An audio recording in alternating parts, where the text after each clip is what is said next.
Täzelikde jergelan dağderen içinde oğula va illa yani. Bir bölün vakıa va ol dikkat edin Müslüman da vallahi. Ramazan ayının içinde de haşı vurun. Jergelanın bir ovasında dağderen içinde bir näçe denanala wagda nasihat eşitipdirle, CD varıpdır ya öldür ahundan eşitipdirle, öl aralarına teslim tutupdirle, inni demmeyle.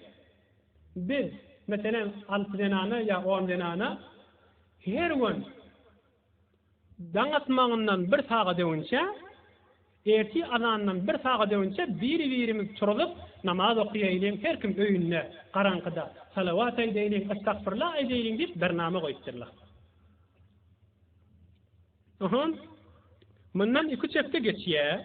Bile her gün biri-birini turulup daňatmagyna bir sagat baqa namaza meşgul bolup, tesbihe meşgul bolup, her kim oňrynça şeýtirip günni geçiripdir. 2 hafta geçenden sonra şu bernamadan dikkat edin Müslüman da vallahi. Barıp jergelanyň bir dağderen içinde bolan. Biri-birini turdy ýaly. Şolaň içinde bir denany bağışlan, adet gulleri, görüm gullerimiş. Turya bir de telal wagtynda Ramazan aýyna öňçägin görüňe. Adandan bir saat önce bir de turya, başga boýdaşlar ýaly. Turya namaz okyp bilmeýär. Hay yatmaýyn. Men ibadete meşgul bolayyn diýip hayatda gadanzanan salawat okuymagy ödürýär Peýgamberimiz. Şu pikir bilen hatta şey diýip okuýanmyşdyk, ihlasını weden. Öl pikrini alýanmyşdyk şu denana. Ki meselen Peýgamberimiz cennetde oty. Bir de şoň ewinde oturup şoňa salawat aýtýar. Peýgamberimiz de Awdun surasynda şoň salawatynyň jogabyny berýär diýen pikir bilen hayatda gezip duruşuna faqat salawat okuýar. Salawat okuyupdur, adamsy turupdur, adamsy da mescide geçipdir. Şu qaranqyň içinde eýwanyna barıp oturjak bolupdyr. Bir barmak ýany ary, zembur ary maňy gaýdypdyr, oturtmandyr. Çaq-çaq ýanyk bolup. Bir de bir perişte mukambe. Meni eýwanymyzda oturdy. Sen aqy giýýän içinde diýip, ýene de şu taýda gadamzanan salawat okuymagydyr. Ohan bar ýene oturjak bolupdyr, ýene ýanky ary oturtmandyr. Bir jidany barmak ýanyk bolupon ary. Adamsy namazdan çıkıp gelipdir, kaftan yirine Esselamu aleykum ve rahmetullahi ve berekatuh deyipdir. Henil umruna kaftan yirine şizirek ovadan salam veren akdiya. Cenanı saydıptır, sen bizireş mahallesili salam vermeyadın. Adam saydıptır, menni bilemak, şun kutbukut ağzıma şigeldi deyipdir. Dikkat edin. Gün noğdu, menni yatsın diye, adamim de yatsın diye.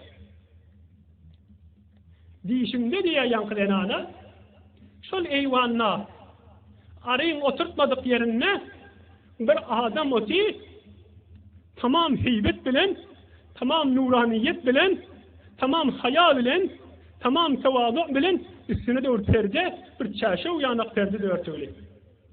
Ve bir kim kan dedik diye. Birden perde ayrılı, görsek, Hudu Cenab-ı Resul-i Ekrem, sallallahu aleyhi ve sellem eyvanna oti diye.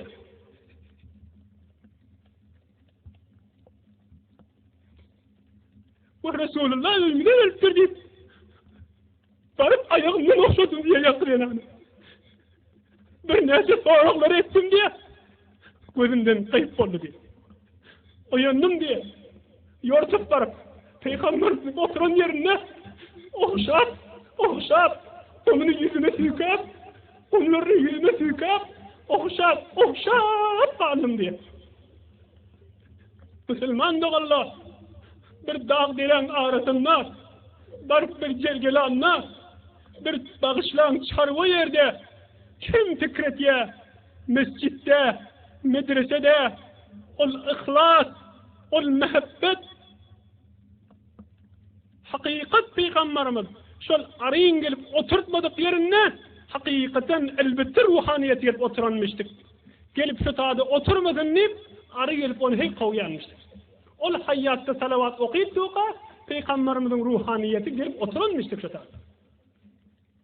Aradaymış şey, yok. Bir kayvallı bir gurruna. Gayrat edin Müslüman da Allah. Huday Teala ken dua edin, ken yalvaran. Ramazan aydan sonra da şu muhabbet, şu Huday bile bolmak, şu din bilen bolmak, başkası hiçtir Müslüman da Allah. Başkası puştur. İmandan ayrıtı hiçtir yararlar diye maktun